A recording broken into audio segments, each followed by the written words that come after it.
They called her the Shadow. For 3 years, Dr. Anya Sharma had drifted through the pristine, mercilessly lit corridors of St. Jude's Premier Hospital like a phantom. She was the one who restocked the crash carts, updated the low-priority charts, and fetched coffee for attendings who never bothered to learn her name. They saw the slight, almost imperceptible limp in her right leg, the weary resignation in her dark eyes, and the perpetually loose fit of her faded grey scrubs. They saw a resident who had clearly washed out, relegated to the forgotten corners of a high-powered medical world. They didn't know that the limp was a souvenir from a Black Hawk helicopter that had been shot out of the sky over the Korengal Valley.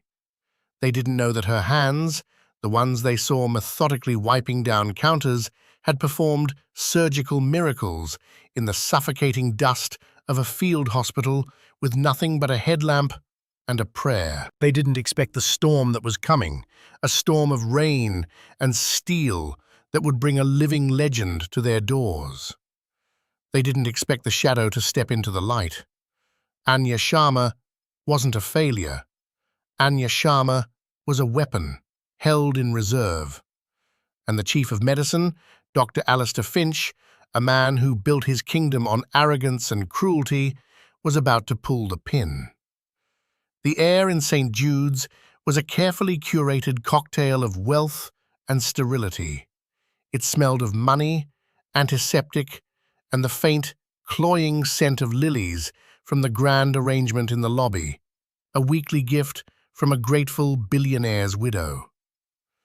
Dr. Alistair Finch considered this atmosphere his personal creation. He was the Chief of Medicine, a title he wore like a bespoke suit. Today's suit was a charcoal brioni, the silk tie a perfect Windsor knot, the glint from his Patek Philippe watch a casual punctuation mark to his every gesture. He strode through the cardiac wing, his entourage of fawning junior doctors and administrators trailing in his wake like pilot fish. His eyes, a chilly blue, scanned for imperfections. A scuff on the floor, a chart left on a counter, a nurse looking insufficiently busy.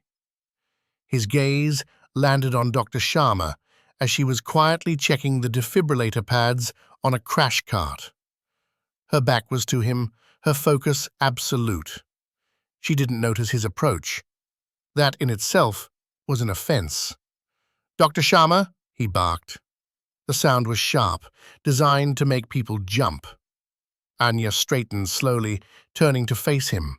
Her expression was neutral, a placid lake that infuriated Finch, who preferred to see his reflection in the ripples of fear he created. "Yes, Dr. Finch?" Her voice was low, slightly raspy, as if it hadn't been used much that day. "Is there a reason you're dawdling with the emergency equipment instead of completing your chart reviews? Or have you finally decided to aspire to the level of a maintenance technician?" A few of the junior doctors snickered.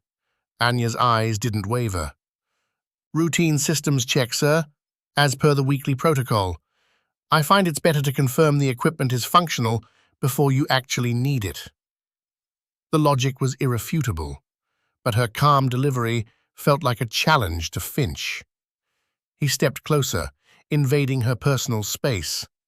He could smell the faint, clean scent of institutional soap on her, a world away from his own expensive cologne. It disgusted him. "Your job, Doctor," he hissed, lowering his voice to a theatrical whisper that carried farther than a shout, "is to do what I tell you to do. Your chart reviews are 3 hours late.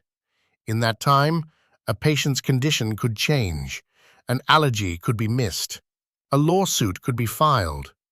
Your meticulousness," he sneered at the word, "is a liability. I need efficiency. I need speed, things you seem constitutionally incapable of." He tapped a perfectly manicured finger on the breast pocket of his suit. "This hospital runs on reputation, my reputation.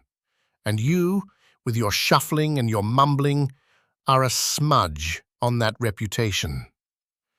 He didn't know that the shuffling was the result of 3 separate surgeries to reconstruct a femur shattered by enemy fire. He didn't know the mumbling was a deliberate effort to keep her voice from falling into the clipped, authoritative cadence of a field-grade officer, a cadence that did not belong to a lowly resident. He only saw weakness. He gestured dismissively. "Finish your charts, now." He turned, his entourage parting before him and reforming behind him. Anya stood for a moment, the echo of his cruelty hanging in the air. She looked at the crash cart. Her hand brushed against the cold plastic of the defibrillator paddles. For a fleeting second, her mind wasn't in the sterile hallway of St. Jude's. It was in a canvas tent, the air thick with the smell of blood and cordite, the frantic beep of a dying monitor, her only metronome. She closed her eyes, took a single, steadying breath, and turned to walk toward the nurse's station to collect the charts. The limp was slightly more pronounced than it had been a moment before. The humiliation was a ritual, a public spectacle Finch seemed to orchestrate for his own amusement. This time, it happened in the glass-walled conference room overlooking the hospital's manicured donor garden. Finch was entertaining Mr. Abernathy, a potential benefactor whose net worth was a subject of much breathless gossip among the staff. Abernathy, a man whose face was a roadmap of corporate battles, was considering a 7-figure donation for a new surgical wing. Finch was in his element, a peacock displaying his feathers. He was explaining his vision for the Finch Pavilion, a monument to modern medicine, and, not coincidentally, to himself. He needed a file from his office, a prospectus filled with glossy architectural renderings. He snapped his fingers at a passing intern. "Get Sharma. Tell her to bring me the Abernathy prospectus. And tell her to hurry. We don't have all day." The interns scurried off, relieved to not be the target. Minutes later, Anya appeared at the door, the thick file in her hands. She was breathing a little heavily, having taken the stairs to avoid the slow central elevators. She moved to hand the file to Finch, but he made no move to take it. He let her stand there, arm extended, while he continued his monologue to Abernathy. "What sets St. Jude's apart, Gerald, is our relentless pursuit of excellence. We don't tolerate mediocrity. We prune it. We have the highest standards, the best people. Every single person on my team is a thoroughbred." He finally turned his gaze to Anya, a look of profound disappointment on his face, as if she were a living contradiction to his statement. He gestured to the table. "Just put it there, Doctor. Try not to knock anything over." His voice was laced with condescending pity. Anya placed the file on the table, her movements precise. As she turned to leave, Finch said, loud enough for the entire room to hear, "And Sharma? Do try to do something about your appearance. This is a world-class institution, not a soup kitchen. That lab coat has seen better days, so frankly have you." The sycophants arrayed around the table chuckled dutifully. Mr. Abernathy's expression, however, remained impassive, his shrewd eyes flickering from Finch's smug face to Anya's retreating back. Anya did not react. She simply walked out of the room, her spine ramrod straight. The glass door hissed shut behind her. Outside, leaning against the wall, was a young nurse named Chloe. She had wide, sympathetic eyes and was holding out a paper cup. I thought you might want some water," she whispered, her face flushed with indignation on Anya's behalf. "He's a monster." Anya took the cup, her fingers briefly brushing Chloe's. Her hand was surprisingly warm. "Thank you, Chloe," she said, her voice softer than usual. "Monsters are only scary until you've met a real one." She took a slow sip of the water, her gaze distant, looking at something far beyond the hospital walls. Chloe didn't understand what she meant, but she felt a shiver run down her spine. The quiet resident seemed to grow larger in that moment, her weariness replaced by a deep, unsettling stillness. It wasn't the posture of a victim, it was the posture of a survivor. The storm hit just after 5 p.m., a furious assault of wind and water that turned the city's expressways into rivers of chaos and twisted metal. The first call came in at 5:17 p.m., a multi-vehicle pileup on the I-5 overpass. A tanker truck had jackknifed. Multiple casualties, many critical.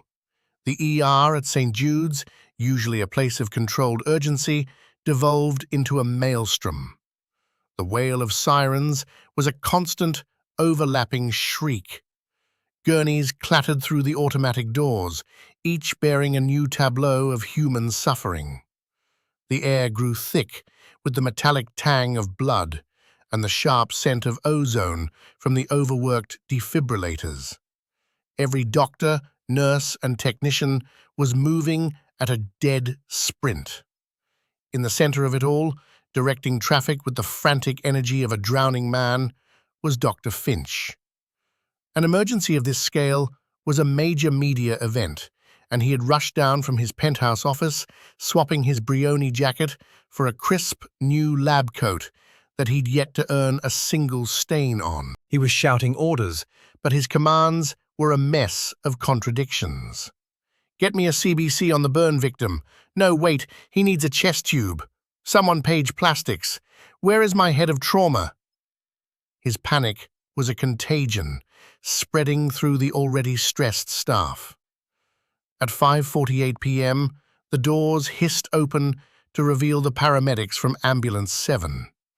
Their faces were grim. On the gurney between them was a man who looked less like a person and more like an abstract sculpture of trauma. He was unconscious, his face a swollen mask of bruises.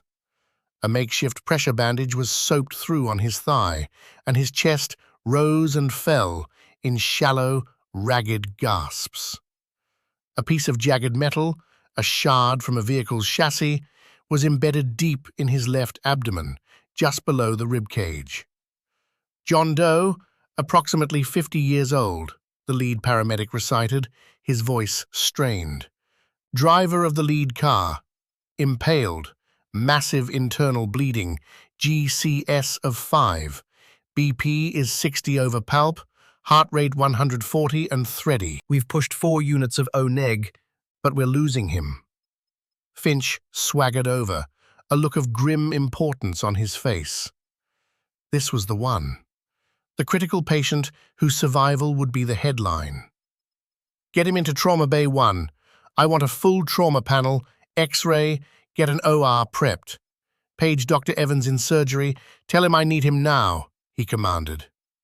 The team swarmed the gurney, wheeling it into the largest bay. Anya, who had been methodically intubating a woman with smoke inhalation in the next bay, finished her task and glanced over. She saw the shard of metal. She saw the patient's rapidly paling skin, the distended jugular vein. She saw the monitor as they hooked him up. V-TAC. The rhythmic beeping devolved into a single, terrifying tone. "He's crashing!" a nurse yelled. Finch grabbed the defibrillator paddles. "Charge to 200! Clear!" He pressed the paddles to the man's chest. The body convulsed. The monitor remained unchanged. "Charge to 300!" he screamed, sweat beading on his forehead. "Clear!" Another jolt. Nothing. The flatline tone was the sound of failure. Finch stared at the monitor, his face ashen. He had no idea what to do next. The room fell into a sudden, horrified silence, broken only by the drone of the monitor. They were losing him. And the chief of medicine, the man of reputation and thoroughbreds, was frozen. The flatline tone was a death sentence. It filled the trauma bay, a sterile electronic wail that seemed to suck the very air from the room. Dr. Finch stood paralyzed, paddles in hand, his face a mask of disbelief. He had followed the protocol. He had done what the textbooks said. But the man on the table was dead. Or dying. The distinction was becoming academic. Anya Sharma moved. She didn't run. She didn't shout. She simply stepped out of the adjacent bay and into the vortex of failure that was Trauma Bay 1. Her movement was fluid, Economical, her limp all but gone, replaced by a forward-canted posture of pure purpose. "Stop," she said. The word was not loud, but it cut through the din like a scalpel. It wasn't a request, it was a command. Finch turned, his eyes wide with fury. "Get out of my trauma bay, Sharma. This is my patient." Anya ignored him. Her eyes were locked on the patient, on the monitor, on the jagged piece of metal protruding from his abdomen. "You're defibrillating a man in PEA. You're shocking a dead heart," she stated, her voice devoid of any emotion save a chilling certainty. "He's not in VFib. He's in cardiac tamponade. That shard of metal has perforated the pericardium. His heart is drowning in its own blood." She was at the head of the gurney now. She grabbed a 10 cubic centimeter syringe from a tray. "Chloe," she said, her eyes finding the young nurse who stood frozen by the wall.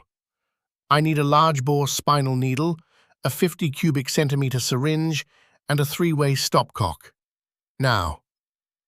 Chloe, galvanized by the sheer authority in Anya's voice, blinked and then moved, her hands suddenly sure, as she retrieved the items from the central supply cart.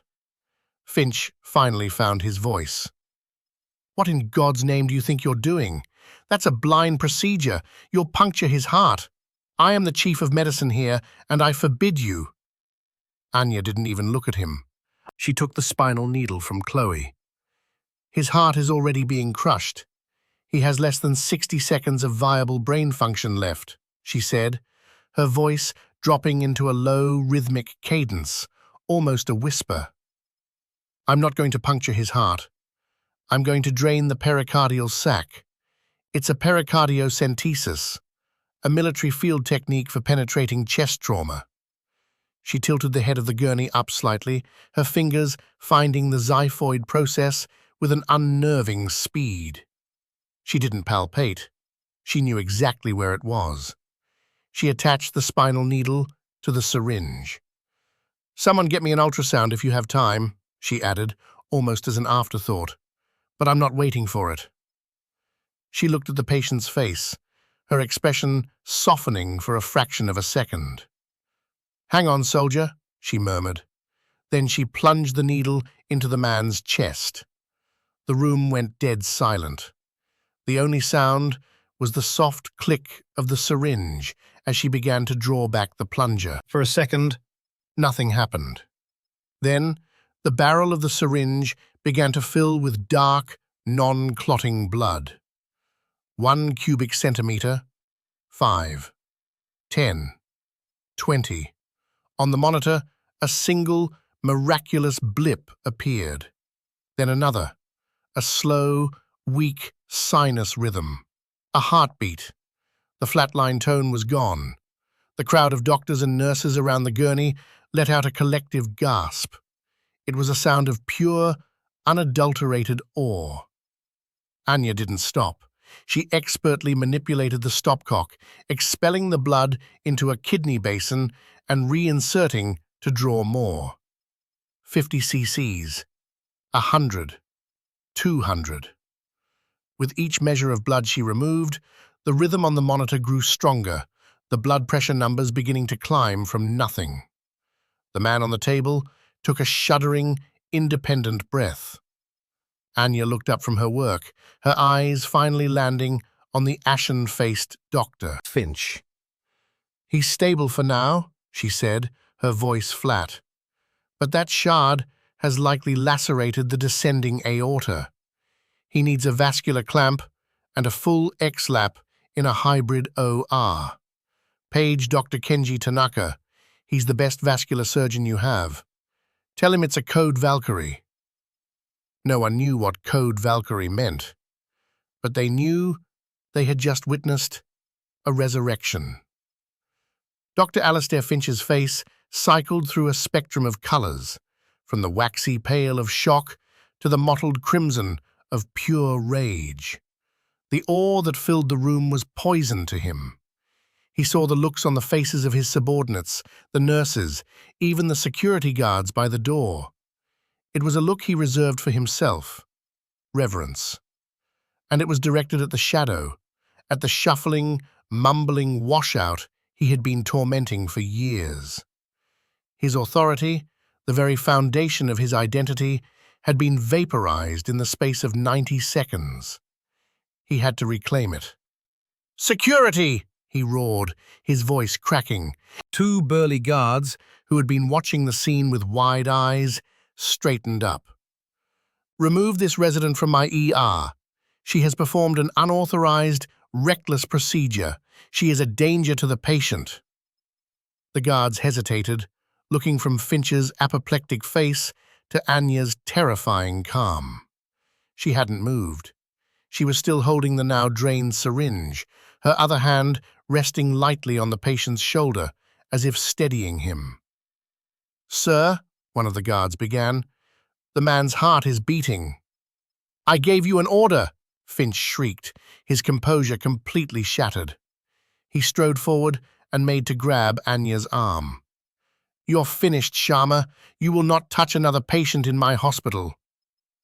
Anya moved with a speed that was simply impossible for a woman with a limp. She didn't flinch or pull away. She shifted her weight, a subtle, almost imperceptible movement, and Finch found his hand grabbing empty air. Her eyes, which had been focused and clinical, now locked onto his. The placid lake was gone. In its place was glacial ice. "If you touch me, or if you interfere with the transport of this patient to the OR, he will die," she said. Her voice was quiet, but it had a resonant power that silenced Finch's tirade. "And I will personally testify at the inquest that your incompetence and your ego were the cause of death. You froze. You were giving inappropriate shocks for a non-shockable rhythm. You almost killed him. Every single person in this room saw it." She gestured with her chin toward the assembled staff. They all saw it. The sycophants who had once laughed at Finch's jokes now stared at the floor, refusing to meet his desperate gaze.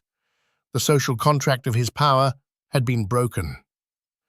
Just then, a new complication arose.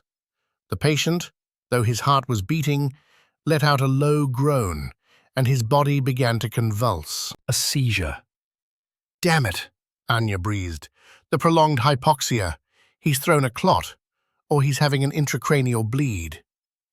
The monitor's alarms began to blare again, a new cacophony of crisis. "Get me 10 milligrams of diazepam IV, now!" Anya commanded. Nurse Chloe was already there, handing her the syringe. "His pressure is dropping again," someone shouted.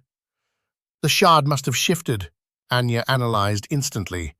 "The tear in the aorta is widening. We don't have time to get to the OR. Tanaka won't make it. We have to open him up right here." It was an insane proposition. A thoracotomy in the middle of a chaotic ER. It was a butcher's move, a last-ditch effort with an almost 0% chance of success. "That's barbaric. It's a death sentence," Finch sputtered, trying to find his footing. "It's his only chance," Anya countered, her hands already moving, grabbing a sterile drape from a pack. "Get me a thoracotomy tray and a jiggly saw. Now, move!" The staff, now completely under her spell, flew into action, a well-oiled machine under a new commander. They ripped open the patient's shirt. Anya took the betadine swab offered to her and began prepping a massive area from his neck to his navel. The countdown was no longer 60 seconds. It was now. It was immediate. The patient's life was measured in the beats of his failing heart, and Anya was about to go to war with death itself, right here on the blood-spattered linoleum of Trauma Bay 1. The squeal of tires on wet asphalt was so sharp it cut through the thick glass of the ER entrance. It wasn't the sound of an ambulance. It was the sound of precision, of vehicles stopping on a dime.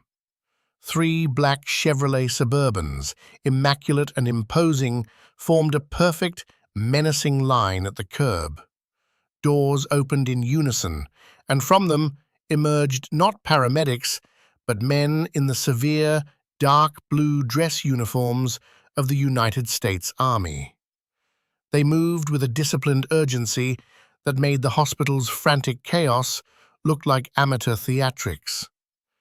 Leading them was a man who seemed to carry his own center of gravity. He was tall, broad-shouldered, with close-cropped grey hair, and a face that looked like it had been carved from granite. On his shoulders were the 4 silver stars of a full general. This was General Marcus Thorne, chairman of the Joint Chiefs of Staff. His eyes, chips of flint, swept the scene, instantly assessing and dismissing. He saw the chaos, the blood, the fear. His gaze bypassed the preening, shouting Dr. Finch as if he were a piece of furniture. His eyes searched for something specific. Then they found it. They locked onto the figure in faded grey scrubs, working with ferocious concentration in Trauma Bay 1. The general's entire demeanor shifted. The harsh lines of his face softened, just for a second, with something that looked like profound relief.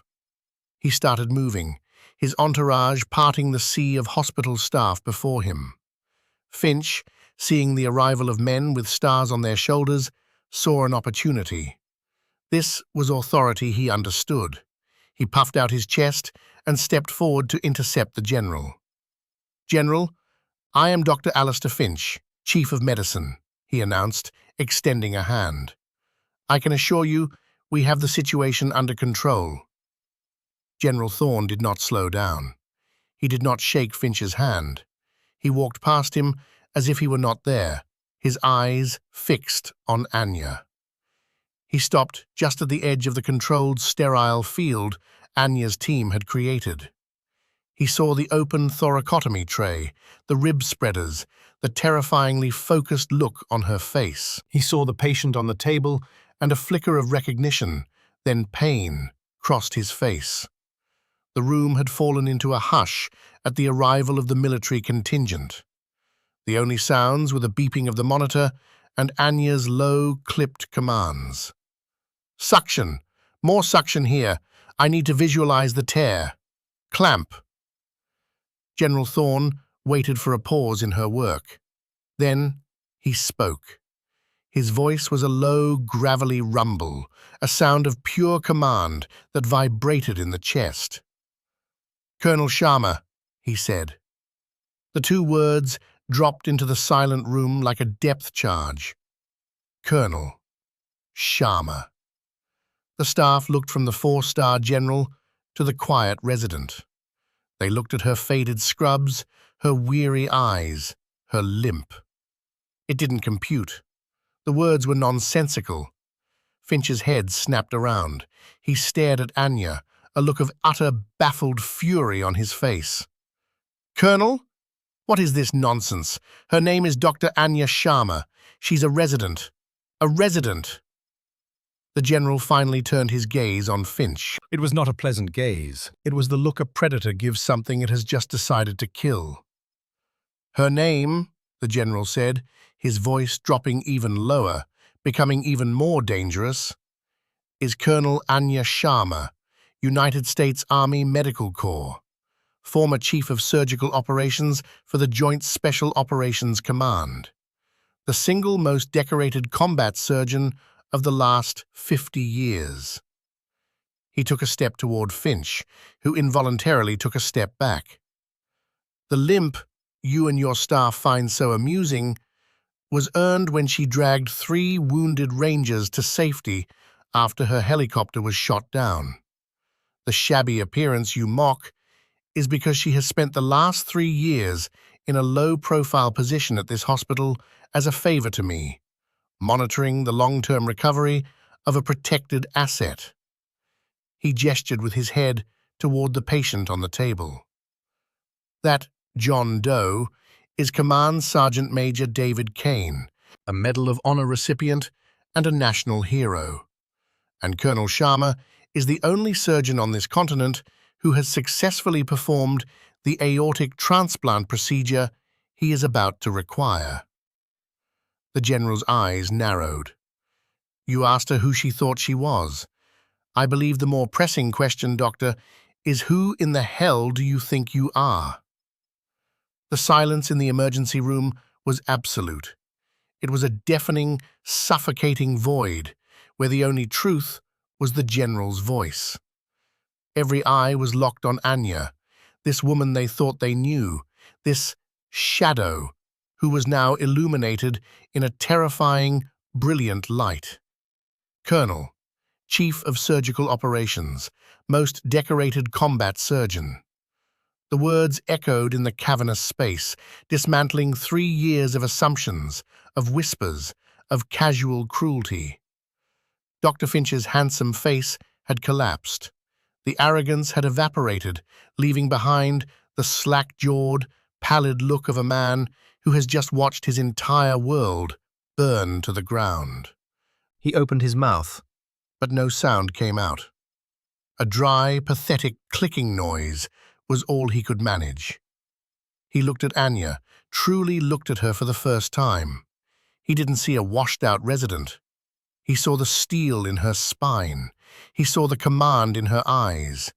He saw the chilling competence that he had mistaken for meekness. It was like realizing the stray cat you'd been kicking was actually a resting tiger.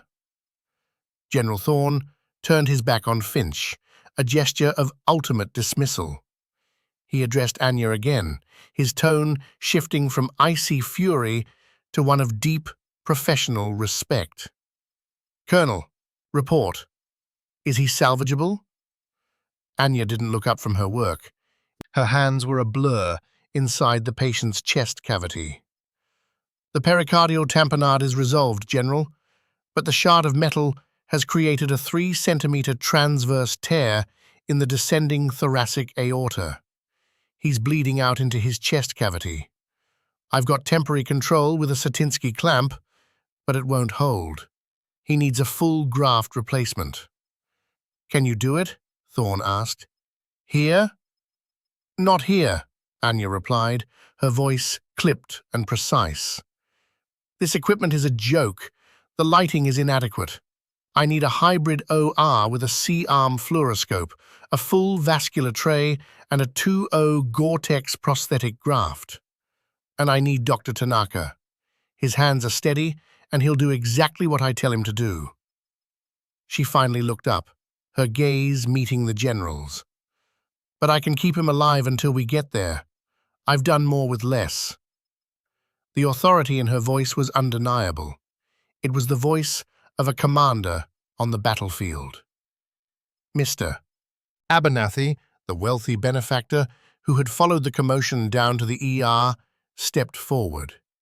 He had been watching the entire exchange, his shrewd eyes missing nothing. He looked at the crumbling Dr. Finch with utter disgust, then at Anya with something approaching reverence. You'll have your OR, Colonel, Abernathy said, his voice firm. I was just listening to Dr. Finch's pitch for a new surgical wing. Consider the 7-figure donation made, on one condition. He pointed a finger at Finch. He's fired, immediately. And you, Colonel Sharma, are offered the position of Chief of Trauma Surgery, effective right now, with whatever salary and resources you require. Finch made a strangled, whimpering sound. He looked around for support, for his entourage, for anyone. The junior doctors and nurses who had once orbited him now stood as far away as possible, as if his failure were a physical contagion. Chloe, the young nurse, Was now standing at Anya's side, anticipating her every need, her face glowing with fierce loyalty. "We can discuss my employment later, Mr. Abernathy," Anya said, her focus returning to the patient. "Right now, I need this man upstairs." "My team," she said, nodding to Chloe and two other nurses who had been unflinching in their support, "is coming with me. Everyone else, clear a path." As if on cue, Dr. Tanaka, the vascular surgeon, arrived, breathless. He was a small, neat man with intelligent eyes behind his glasses. He took in the scene: the military, the open chest cavity, the disgraced chief of medicine. He looked at Anya. "You paged? Code Valkyrie?" he asked, his voice hesitant. Anya met his gaze. "I did, Kenji. It's good to see you. Now scrub in. We're going to work." The name, Valkyrie, hung in the air. It was a call sign, a legend. and as they began to wheel the gurney toward the elevators, The entire ER staff, from doctors to janitors, flattened themselves against the walls, creating a silent, respectful corridor for the shadow, no, for the colonel, to pass. The journey to Operating Room 3 was a study in controlled velocity. Anya walked at the head of the gurney, her hand never leaving the patient's shoulder, her eyes darting between his pale face and the portable monitor being pushed alongside him. General Thorne and his men formed a moving perimeter, their presence ensuring that the path remained clear. The usual hospital hum was gone, replaced by an awed silence. People peered out of rooms and from around corners, their faces a mixture of confusion and wonder. They saw the woman they knew as Sharma, the quiet one, the slow one, now at the center of a universe of importance, trailed by a 4-star general and the hospital's most promising benefactor. Inside the elevator, the small space was thick with tension. Anya was giving a rapid-fire briefing to Dr. Tanaka. Aortic tear is just distal to the left subclavian artery. We'll need to go in through a left posterolateral thoracotomy. I'll handle the dissection and the proximal anastomosis. You'll handle the distal. I need you to be my hands, Kenji. Fast. Clean. Tanaka just nodded, his face grim with concentration. He knew this was the most important surgery of his life. As the elevator doors opened onto the surgical floor, the team was waiting. The hybrid OR was lit up, every piece of equipment humming, ready. The surgical nurses, the best in the hospital, were already scrubbed, their eyes above their masks wide with anticipation. They had heard the rumors flying through the hospital's instant messaging system. The story was already becoming legend. In the scrub room, as Anya washed her hands, her movements were a ritual of practiced perfection. She scrubbed with an intensity that seemed to be washing away the last 3 years of forced invisibility.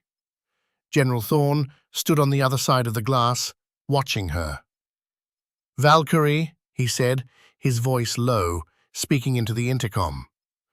Anya paused, her hands dripping under the water. "Sir," she acknowledged. "That name was supposed to be retired." "Legends don't retire, Colonel," Thorne said. "They just wait. David is going to make it. I know he is." "He's a fighter, sir. Always has been," Anya replied. "Now, if you'll excuse me, General, I have a job to do." She entered the OR, and the doors swung shut behind her. The atmosphere inside was electric. Anya was no longer a resident in ill-fitting scrubs. She was a commander in her element. Her voice, amplified slightly by the mask, was the only one that mattered. "Scalpel. Metzenbaum scissors. DeBakey forceps." Her commands were short, precise. Her hands, which had once seemed fit only for wiping counters, moved with an impossible grace and speed. They dissected tissue, navigated around vital organs, and exposed the catastrophic injury with a certainty that was breathtaking to watch. The gallery above the OR began to fill. Nurses, off-duty doctors, administrators, they all came to witness the miracle. They saw Dr. Tanaka working furiously, his brow beaded with sweat, while Anya seemed to operate from a place of supreme calm. At the critical moment, when the damaged section of the aorta was clamped and removed, the patient's life hung by the thinnest of threads. Anya held the prosthetic graft, the small tube of synthetic material that meant the difference between life and death. "Starting the proximal anastomosis," she announced. "Time." For 27 minutes, the only sounds were the soft beep of the bypass machine, the snip of scissors, and Anya's quiet, steady voice guiding the needle, weaving life back into the dying man. Finally, it was done. "Clamps off," she commanded. The team held its breath. They watched as blood flowed through the new graft. The pale tissue of the surrounding organs began to pink up. The numbers on the monitor stabilized, then strengthened. A weak but steady pulse returned. "He's holding," Tanaka breathed, his shoulders slumping with relief. Anya nodded, her work not yet done. She began the long process of closing. As she placed the final suture, hours later, the patient on the table, Command Sergeant Major David Kane, stirred. His eyelids fluttered. He was still intubated, unable to speak, but his eyes opened. They searched the room, hazy with anesthesia, until they found the face behind the mask, the familiar, determined eyes of the woman who had just saved his life. He raised a hand, weakly, and made a single, clear gesture. A thumbs up. Then, his eyes drifted shut again, falling into a deep, healing sleep. A wave of emotional relief washed through the operating room. A few of the nurses had tears in their eyes. Anya stripped off her gloves and mask, her face etched with exhaustion, but also with a profound, quiet satisfaction. She looked at the man on the table, her patient, her brother in arms. She had kept her promise. The aftermath was a cascade of falling dominoes. Dr. Alistair Finch was escorted from the premises by hospital security before Anya had even finished scrubbing out. He didn't shout or protest. The fight had gone out of him. He was a hollow man, his Brioni suit looking like a cheap costume. The board of directors convened an emergency meeting that night. By morning, Finch's termination was official, and the press release cited a catastrophic failure of leadership and a gross violation of the hospital's ethical standards. His name was scraped off the list of donors, his portraits removed from the walls. He vanished from the world of medicine as completely as if he had never existed. Mr. Abernathy was true to his word. The donation was wired the next day, and the plans for the new Colonel Anya Sharma Center for Trauma and Critical Care were fast-tracked. The name Finch Pavilion was never spoken again. When Anya finally left the hospital in the early hours of the morning, the storm had passed. The air was clean and cool. General Thorne was waiting for her by one of the black Suburbans. He had a steaming cup of coffee in one hand and a small, velvet-lined box in the other. "You left something in Kandahar, Colonel," he said, handing her the box. Anya opened it. Inside, nestled on the black velvet, was the Distinguished Service Cross. It was the nation's second-highest award for valor, an upgrade to the Silver Star she had already received for the incident that had shattered her leg. "The Rangers you saved, their testimony was finally declassified. It was long overdue," the general explained.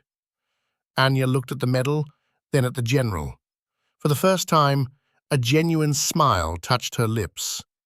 It transformed her face, chasing away the last of the shadows. "Thank you, Marcus," she said softly. "It's a team award." He smiled back. "They always are, with you." News of what had happened spread through St. Jude's like wildfire. The story grew with each telling. Anya became a figure of legend. The shadow was now Valkyrie.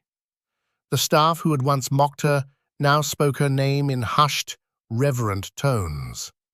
The sycophants who had laughed at Finch's jokes suddenly had very clear memories of always admiring Dr. Sharma's quiet dedication. A few days later, Anya walked through the cardiac wing, not in faded scrubs, but in a crisp new lab coat, with her name and new title embroidered over the pocket. Colonel Anya Sharma, MD, Chief of Trauma Surgery. She still had the limp, but now people saw it for what it was. Not a weakness, but a testament to her strength. As she passed the nurse's station, Chloe looked up, her face bright with admiration. "Colonel, ma'am, Dr. Sharma," she stammered, unsure of the correct protocol. Anya stopped and placed a hand on the young nurse's shoulder. "Anya is fine, Chloe," she said, her voice warm.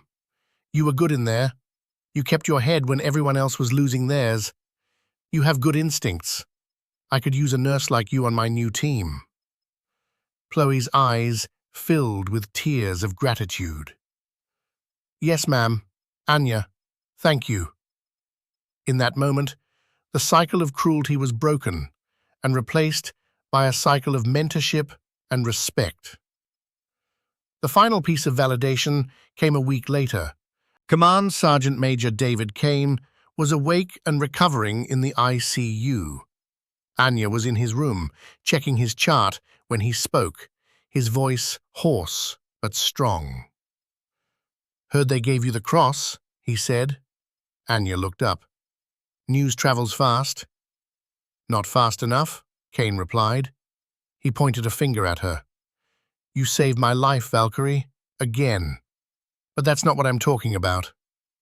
He gestured around the room. "You saved them too, this place. You gave them back their honor." Anya looked out the window at the hospital bustling below. She saw doctors and nurses moving with a renewed sense of purpose. The air of fear was gone, replaced by an atmosphere of quiet competence. She had not just saved one man. She had performed a deeper kind of surgery, cutting out the cancer of arrogance and fear that had infected an entire institution. Justice had not just been delayed, it had been delivered with surgical precision. The healing had finally begun.